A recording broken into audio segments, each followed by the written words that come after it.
والصلاة والسلام على أشرف الأنبياء والمرسلين وعلى آله وأصحابه وذرياته وأهل بيته وعلماء أهل سنته وأولياء ملته أجمعين. أما بعد، فأعوذ بالله من الشيطان الرجيم. بسم الله الرحمن الرحيم. قال الله تبارك وتعالى في كتابه المجيد وفرقانه الحميد: إن الله يحب المحسنين. صدق الله العظيم وصدق رسوله النبي الكريم الأمين. إن الله وملائكته يصلون على النبي يا أيها الذين آمنوا صلوا عليه وسلموا تسليما.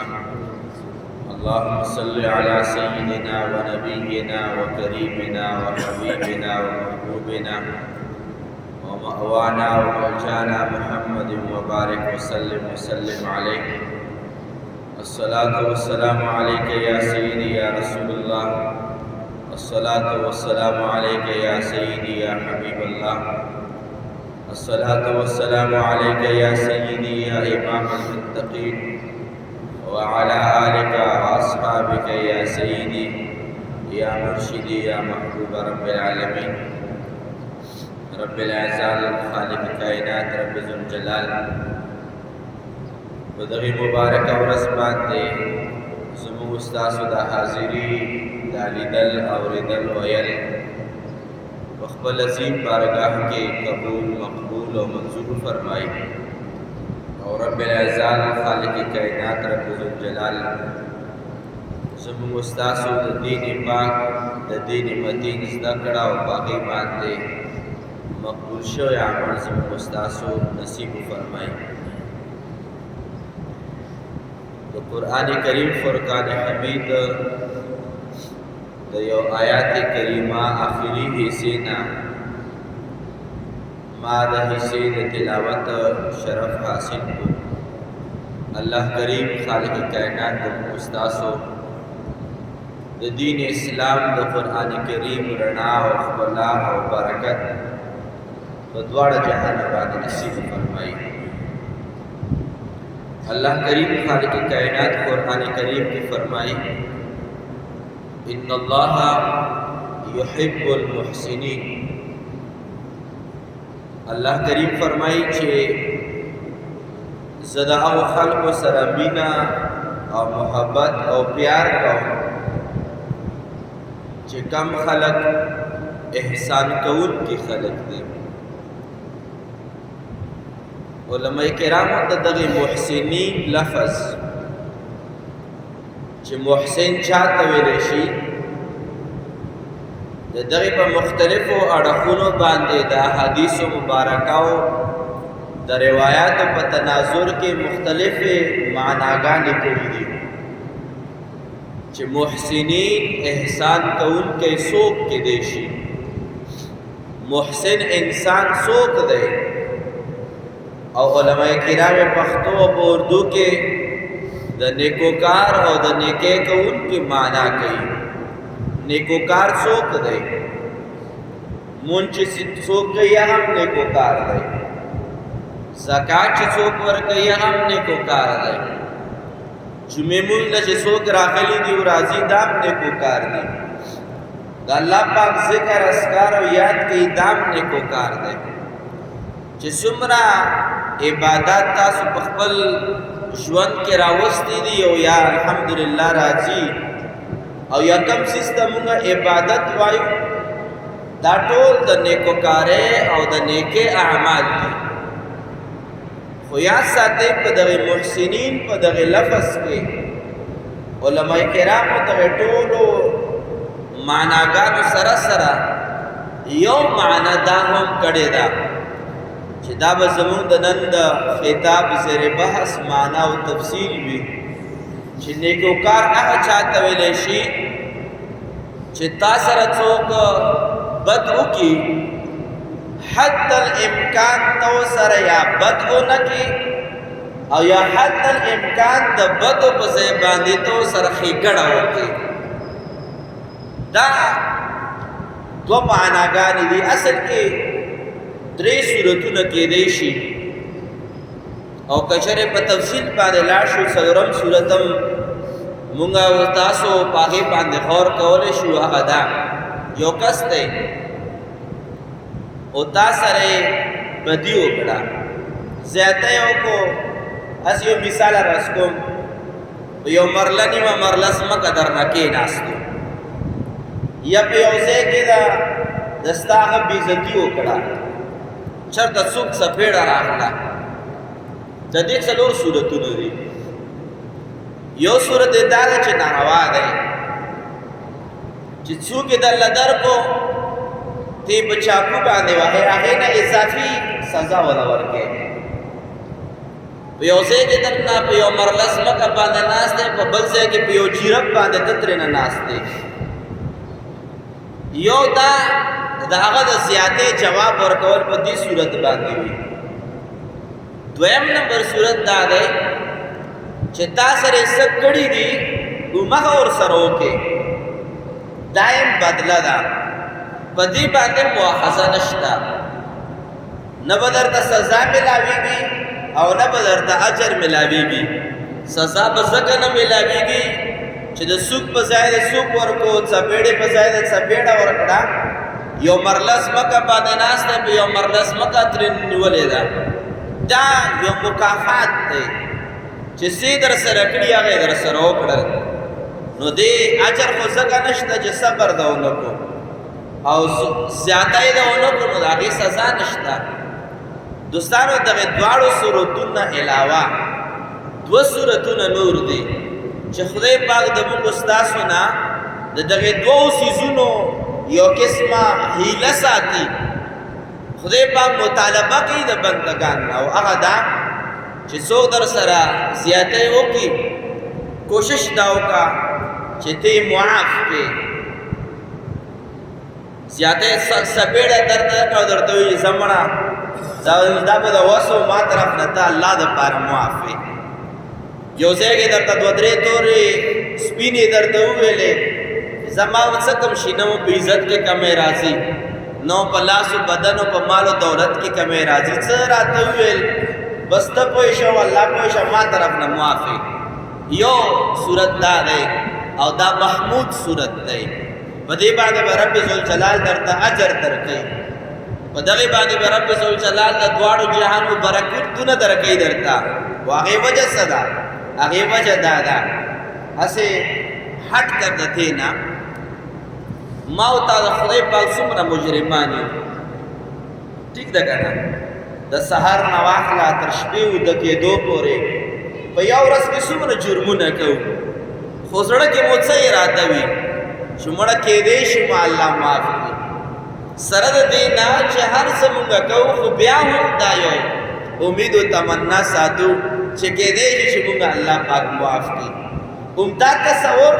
چې ته جرم وکړې، زیاتی وکړې، سره د دې نه چې تا ته پته زه مجرم یم، سزاوار یم، خو بیا هم ته به د الله نه ساتې. همدا تصور چې که چېرې ته وکړې چې که چېرې ما یو کس مجرم دی، ما ته یې زیاتی ویلی، څپېړې را کړې، بچي راله والي، په یو ځای باندې رانه ناست دي او ته ووایې زه خپل حق به ترېنه واخلم، خو چې کوم زیاتیان یې را سره کړي کېدی چې هم دا امید ساتي چې معاف مو کړي. لکه څنګه ته مجرم یې او د خداوند قدوس نه د معافۍ طلبګار یې، جرم کوې او بیا هم وایې چې کېدی شي چې ما معاف کړي. او مونږ څه وایو چې الله پاک غفور او رحیم دی. همدغه تصور باندې چې که چېرې ته د خدای پاک مجرم یې او د الله پاک نه د بخښنې امید ساتې، همدغه شان یو تصور پکار دی چې څوک څوک زما مجرمان دي، هغه ما نه د امید د تمې د دې ساتي کېدی شي ما معاف کړي. دا ځمکه راوله ورپې کړم، خو ما ورسره ډېر زیاتی کړی. په هغه وخت کې چې دی مجبوره وم ما د ځمکې ایساره کړې وه، فلانکي وخت کې مه بېعزتي ورکړې وه، ما پسې خلک ورلېږلي وو چې ویې وهئ.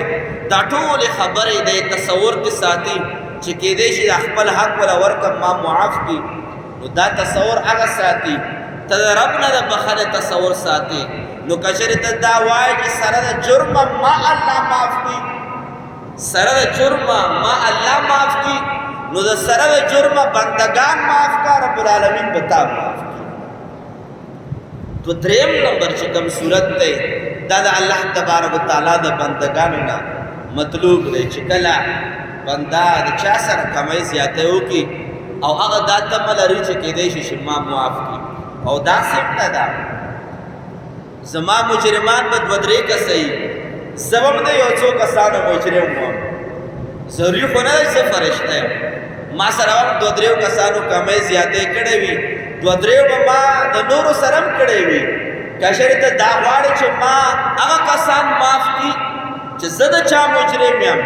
ته هغه معاف کړه چې تا څوک مجرمان دي هغوی زړه کې هم الله رحم نه باسي ته هغه معاف کړه تا به هغه خلک معاف کړي چې د چا مجرم دی دا د قرآن کریم قانون دی دا رب العزال د نازل شوي احکاماتو مکافات عمل څه ته ویلی شي چې ته څه وکړې یا پښتو کې متل دی څه کرې هغه برې به تا دا وکرل چې څه کسان د معاف کړل په دا وکرل ریب به هم دا چې ته د چا مجرم یې که د خدای پاک مجرم هم معاف به کړي او که د بندګانو مجرم هم معاف به کړي کله ناکله روډ باندې انسان روان وي رش ډېر زیات دی ګاډي ماډي څوک ډریوران دي څوک نه دي ډریوران تا نه ګاډی ولګېدو او د تا ګاډی چا ووالو او رالو تا ګاډی ماډی وکتو داسې ډېر نقصان نه و شوی ته ورته وایي زه بس مړه دا کېږي پکې لږ دوه قدمه وړاندې تېر شوې او داسې شوي دي په ذات خود ما سره دوه درې قدمه تېر شو بل ګاډی تا ووالو کس به درله خامخا راکوزېږي چې درته ګوري الله کریم به د هغه په زړه کې یو الهام به کوي القا به کوي چې دا هغه بنده دی چې وخت یې بل معاف کړو د ده بنده په زړه کې به هم الله رحم نازلوي تا به معاف کوي دې ته رب ذوالجلال خالق کائنات قرآن کریم اصطلاح کې دې ته محسن انسان ویلی شي هغه انسان چې د بل زیاتی په دې نیت باندې معاف کړي چې ربه د ستا مجرم یم د بندګانو مجرم یم تم ما معاف کا بندگان به ما معاف کی خو کله چې کله کم مجرمان د ستا دي هغه تا معاف کی رب العزال خالق کائنات به تا ته معافي در نصیب کی او څلورم نمبر محسن معنا چونکې لږه ډېره زیاته اوچته ده هغه بیا ډېره د اوچتو خلکو کار دی هغه دا چې څوک در سره بد وکړي ته ورسره ښه وکړې معاف کېدل نه یوازې معاف کېدل نه بلکې ته هغه معاف کېدو سره سره هغه سره ښېګڼه هم وکړې هسې د حسن بصري د علم د فقه د حدیثو د تفسیرو او د روحانیاتو یو لوی امام مقتدا تابعی مشهور تابعی امام حسن البصری رضی الله تعالی عنه هغه مبارک ته چا وویل چې صاحبه هغه فلانکی کس خو ستا ډېر زیات غیبتونه کوي او ستا سپک سپورې در پسې وایي او بد رد در پسې وایي چې ښه نو هغه کس وویل چې اوس به څه ایکشن اخلي او دې نه هم دا پته لګي چې امام مقتدا محدث مفسر صوفی شیخ خلیفہ د حضرت ابوبکر حضرت علی شیر خدا رضی الله تعالی عنہ هغه باوجود هم دومره پاک خلق د چا د ژبې د ګزارون نه بد شوي نه دي د بدو خلکو او د بیکاره خلکو د ګزارون نه دومره پاکې هستیان هم بد شوي نه دي د مبارک له راغی قربان تا پسې افلانکې ډېرې بدې ردې وایي ډېرې سپکې سپورې در پسې وایي هغه مبارک دې فرمایي چې ښه نو دې سوچ دا و چې د مبارک خو هزارها مریدان دي د ده یو حلقه اثر دی چې یوه اشاره وکړي د کور کړکۍ او دروازه به پادشاه سے په مسمار وي مبارک رضی الله تعالی عنہ ورته وفرمایل چې ښه ما غیبت وکړو ما پسې سپکې سپورې ویلې اوس د دې تاسو څلور صورتونه مخې ته راولئ چې څوک د ستا پسې بد ووایي ته راولګې هغه دوه بده ویلي ته پنځه بد پسې ووایي دا ناروا دی دویمه معنا د محسن دا ده چې ته هغه در پسې بد ردې ویلي دي چې دوه یې در پسې ویلي دوه پسې ووایې او درېیمه معنی یې دا ده چې د هغه بدې ردې در پسې ویلي دي ووایې چې بس چې څه یې ویلي دي بس خولې خپله ده او ژبه یې خپله ده بس ما طرف نه معاف دی او څلورمه معنی یې دا ده د محسن چې یو انسان هغه تا پسې بد ووایي تا سره بد وکړي هغه سره ښېګړه وکړي حسن بصري رحمت الله علیه په دغه مجمع کې تشریف فرماو چې خپلو مریدانو کې یو مرید ولا د کجورو ټوکرې راوړه ټوکرې راوچته کا او راوړه چې حضور والا دا موږ د خوږې خوږې کجورې دي او دا ما طرف نه قبول کړي هغه مبارک قبول کړي او چې کله پروګرام او کما نشست هغه برخاست شو او خلک فارغ شول هغه ټوکرې راواغسته اسې د دوی مبارک عادت بداو چې سمدستی به صدقه کوله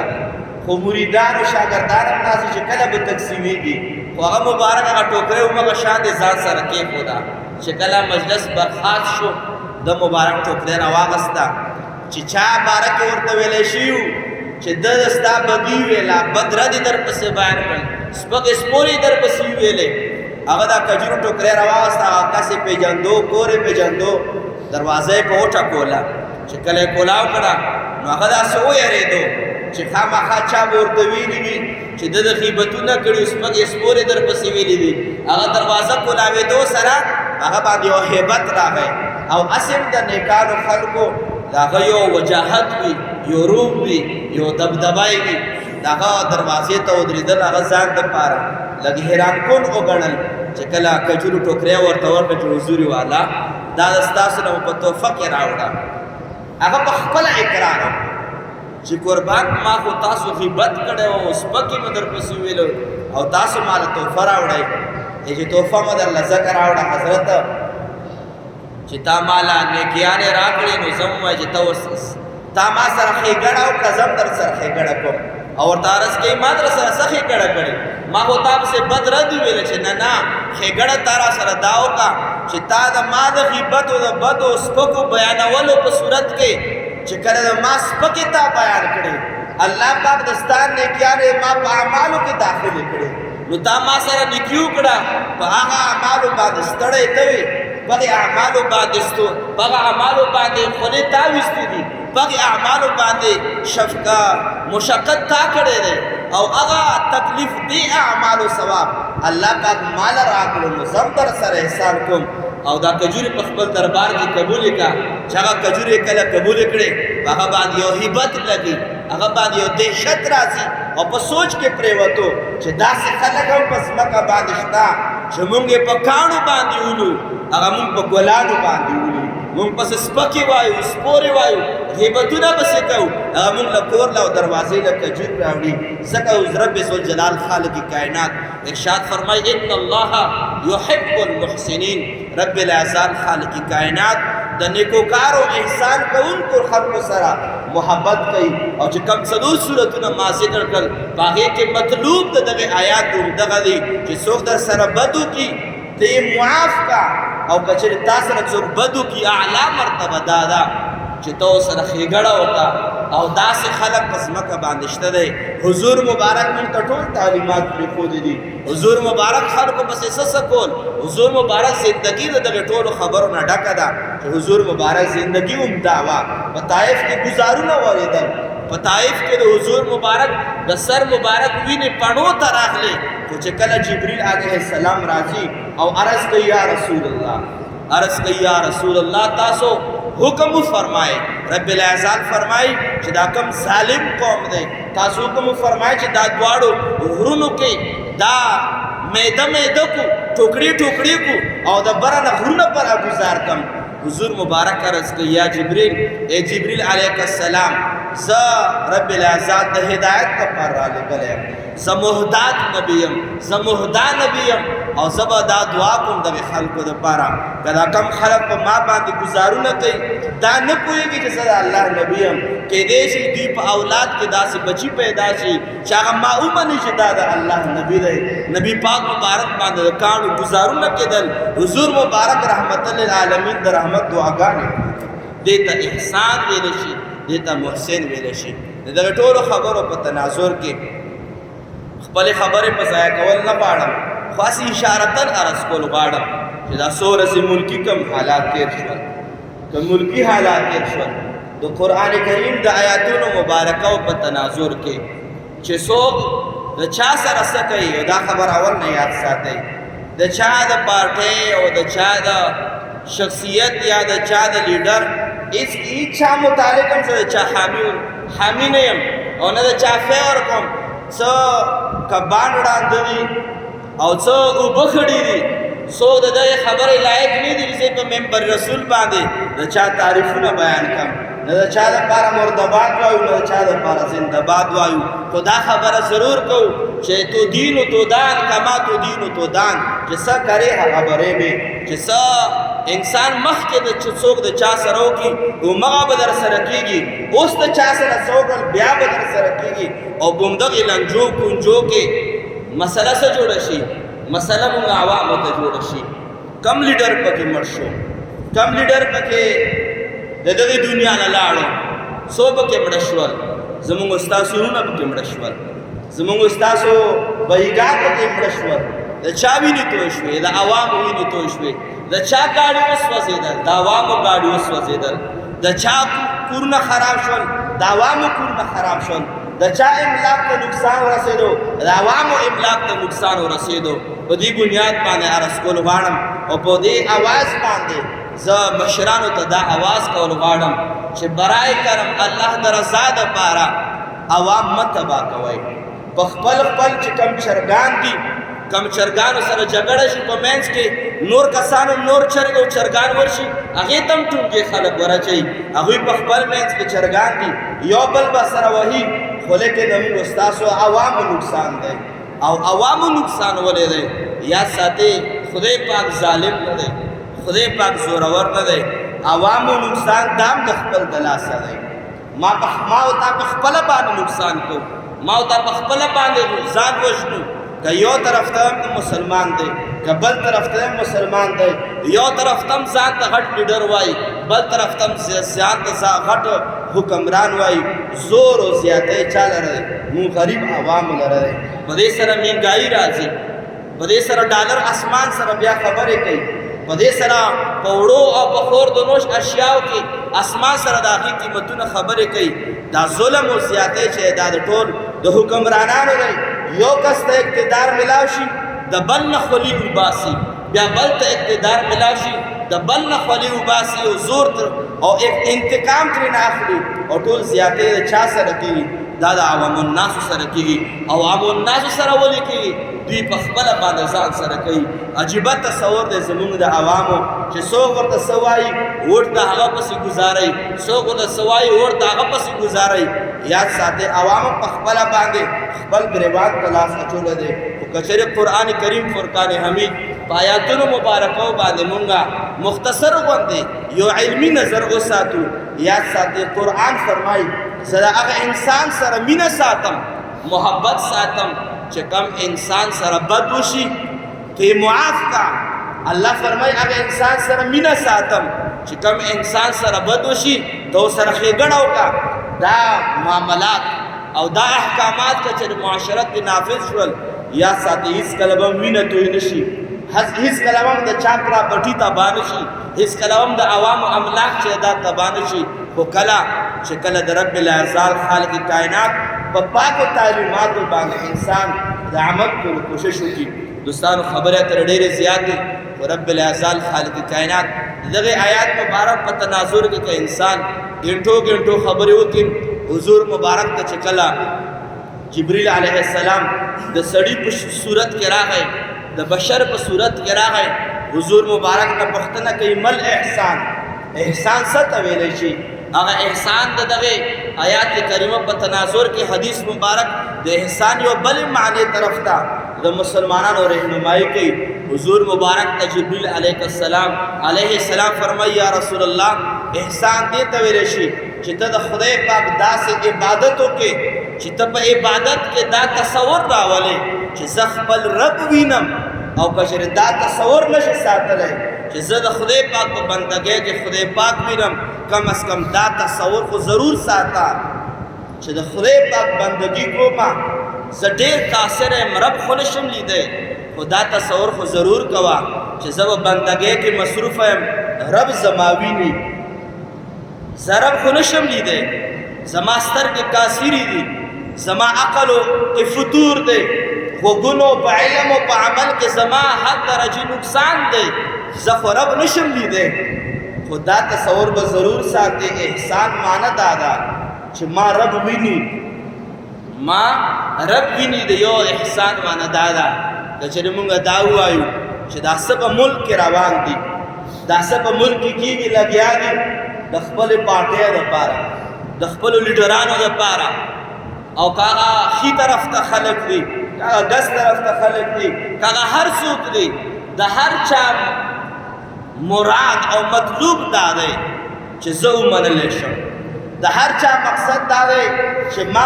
پارټي د حاوي دي د هر چا مقصد دا دی چې په وطن کې زما نظام راشي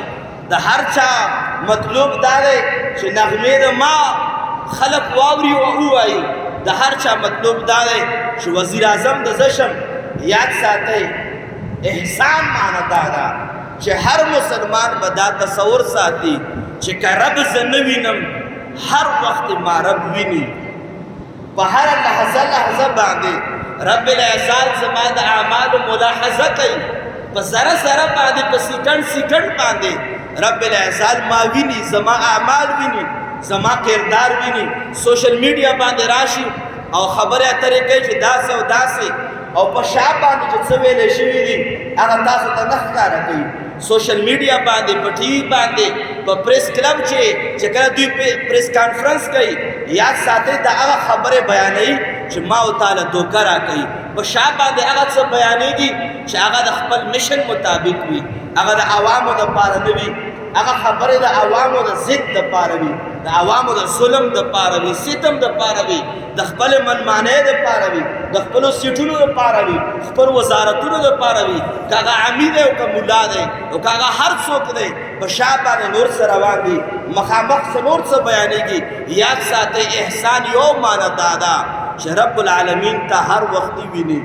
په سکرین باندې چې راشم تا ویني او چې دا پټ څه په مجلس کې بیان کړه دام تا ویني یاد ساتئ رب العزال خالق کائنات په دغه خلکو گرفت ضرور کوي د عوام الناسو چې کومه وینه اوس کړی شوه د عوام الناسو چې کومه مالو په حال باندې قبضه وشوه عوام الناسو په سرونو باندې چې کوم تیر شو احسان یو معنی دا ده چې یا دا ګمان په ساتي چې ته رب وینې او دا یقین په ساتي چې که ته رب نشي لیدی دا ایمان په ساتي چې رب ما هر وخت ویني رب ما هر وخت ویني د دې د وجې نه رب العزال خالق کائنات د موږ ستاسو په دغه وطن کې امن او امان راوستلی دي او چې دا کوم مشران دي د هرې پارټۍ مشران دي الله کریم د دوی ته هدایت ورنصیب کړي او که هدایت په قسمت کې نه وي الله پاک د داسې حکمرانان نافذ کړي چې هغه د اسلام دپاره هم ښه وي مسلمان دپاره هم ښه وي او وطن عزیز پاکستان دپاره هم ښه وي الله پاک د داسې حکمرانان نافذ کړي او د دې دپاره خپلو خبرو په اختتام کې یوه نسخه عرض کول غواړم او هغه نسخه دا ده چې که چېرې د حالات بدلېدل غواړئ خلک وایي چې حالات بدلو دا خلک حالات نشي بدلولی مونږ به حالات بدلولی شي او هغه دا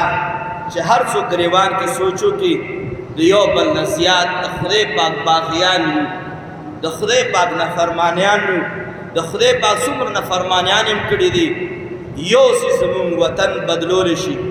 یو څه زمونږ حالات بدلولی شي او هغه دا چې د خدای پاک نه استغفار وغواړئ او په حضور مبارک باندې درود پاک ووایئ به دا دوه وظیفې راټینګې کړئ څوک هم حالات نشي بدلولی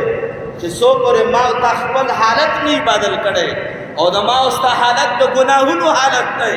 که چېرې دا په بخښنې حالت باندې بدلول غواړئ د خدای پاک په بارګاه کې به بخښنه غواړئ او د حضور په بارګاه کې به د درود مبارک ګلدستې پیش کوئ هله به حالات بدلېږي او په یو ورځ استغفار او په یو ورځ باندې درود شریف ویلو باندې نه کېږي دا به د خپل د ژوند حصه جوړئ د خپلو اعمالو حصه به جوړئ سحر او بیګا به استغفر الله وای، سحر او بیګا به صلی الله علی محمد وای. تاسو پر رب باندې یقین وکئ. قرآن کریم فیصله کړې ده چې هغې کې وخت مختصر دی. قرآن فیصله کړې ده، احادیث مبارکو فیصله کړې ده چې که چېرې څوک حالات بدلول غواړي نو دی به استغفار باندې منګولې لګوي، دی به درود پاک شریف وایي. د خپل اعمالو غټه حصه به استغفار جوړو، د اعمالو حصه به موږ ستاسو درود پاک جوړو. بیا دا استغفار او دا درود پاک چې دی دا ماحول هم بدلوي، معاشره هم بدلوي، حکمرانان هم بدلوي. او که چېرې ماحول ته د چا د استغفار په ځای باندې او د درود پاک په ځای باندې د ماحول ستا د درود پاک او د استغفار نه زیاتې د چا د مردباد او چا د زنده‌باد نارې وي، نو یاد ساتئ نه په مردباد باندې وطنونه بدلېږي او نه په مردباد باندې وطنونه بدلېږي. چې چا د زنده‌باد وویلو زنده‌باد پوښتنه به هم رب کوي، او د چا باره کې د مردباد وویلو د هغې پوښتنه به هم رب العالمین کوي. او که چېرې د هغې مردباد او زنده‌باد په ځای باندې ده انسان استغفار ووایي، انسان درود پاک ووایي، یا ساتئ په دې باندې او پوښتنه نه کېږي. په استغفار او په درود پاک باندې به د ستا دنیا هم بدلوي، د قبر تیارې به هم بدلوي، او د آخرت په ورځ باندې هغه تورې تیارې به رب العالمین په رڼا باندې بدلوي. نن عهد کوو ځان سره چې نن نه بعد به موږ استغفار وایو، وایو به که نه انشاءالله. او دا عهد ځان سره وکئ او درود پاک به وایو. موږ نه چې مشرانو نه کومه ډېر درودونه دي، خو یو لنډ درود شریف او لنډ استغفار درته وایم چې په 15 منټه کې 1000 بار پوره کولی شئ. یو استغفار دی استغفر الله یا ربي، بس استغفر الله یا ربي په یو 15 منټه کې 1000 بار ویلی شي استغفر الله یا ربي. او دویم نمبر آسان درود شریف د مشران نه چې مونږ اورېدلی دی صلی الله علی محمد، بس صلی الله علی محمد، صلی الله علی محمد. او چې 100 باری پوره کړي نو صلی الله علیه وعلی آله وسلم ورسره وایه. بس استغفار 1000 بار استغفر الله یا ربي او 1000 بار درود شریف صلی الله علی محمد. او که 1000 بار نه علماء کرامو کثیر لفظ سے راغلی دی 300 هم کثیر دی، 300 بعد کثیر تا 300 بار هم ویل شي. که 300 بار استغفار وای او 300 بار درود شریف وای او دا مشن کور لیوسې کور کې په وړو او په زنانو نارینو باندې وای، دوستانو ته وای، سوشل میډیا باندې خلکو ته ورسېږي. رب باندې یقین وکئ چې دا حکمرانان پاکستان نشي بدلولی، خو د الله پاک نه بخښنه او حضور مبارک باندې درود شریف دغه دنیا خو پرېږده ستا آخرت هم بدلولی شي. د الله پاک په فضل و کرم سره موږ به دعا دا وي چې رب العزت خالق کائنات زموږ دغه پاک وطن او نور څومره اسلامي وطنونه دي الله کریم دی د الله پاک په نامه باندې او د نبي پاک په نامه باندې آباد او ودان ساتي او امن او امان الله کریم د موږ ستاسو مرکز او موږ ستاسو مطلوب مقدر وګرځولې کې. واخر دعوانا ان الحمد لله رب العالمين، الحمد لله رب العالمين، والصلاة والسلام على أشرف الأنبياء والمرسلين وعلى آله وأصحابه وذرياته وأهل بيته أجمعين. رب كريما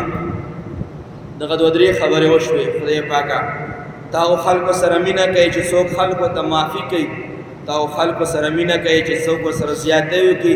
هغې سره بیا ښېګړه کېږي. خدای پاکه د محسنینو په لیست کې موږ هم شمار وفرمایي. رب کریمه موږ بخښنه نصیب فرمایي. رب کریمه موږ د ستا او د ستا د حبیب په یاد باندې ژبه تر و تازه نصیب فرمایي. رب کریمه زموږ په دغه وطن کې او په ملک کې دا کم حالات روان دي خدای پاک محبت باندې بدل کې، په امن او امان باندې بدل کې. خدای قدمون زیاتی ده او کچره د حکمرانانو زیاتی ده خدای په انصاف باندې بدل کې. خدای کوم خلکو ته نقصان ملاو شو په دواړه جهان د هغې نیکې بدلې نصیب فرمایي. دعا وشي رب کریم زموږ څومره اسلامي ممالک دي، افغانستان دی، چچنیا ده، برما ده، شام، فلسطین، دارای کشمیر، خدای ټولو اسلامي ممالکو په خپلو صفونو کې قوام او دوام نصیب فرمائے، اتفاق او اتحاد نصیب فرمائے. څومره مسلمانان راغلي خدای پاکه څه جایز مرادونه دي، څو بیماران دي صحت ولا ورکې، څو بیماران دي رب کریم د خپل خپلې لاړې ورته دارو فرمائے، څو قرضداري قرضونه اخلاص کې، د چا مال او حال برابر نه د خدای مال او حال برابر کې، د چا کور نه د آباد کورونه آباد کې، د چا مسله مسائل د رشتې او د واده رکاوټونه دي رکاوټونه ختم فرمائے. صبر نږدې او د لرو خلقو دعاګانې غوښتې دي، خدای د موږ ټولو په حال باندې رحم فرمائے. وصلی الله تعالی علی خیر خلقه سیدنا محمد و آله و اصحابه اجمعین برحمتک یا ارحم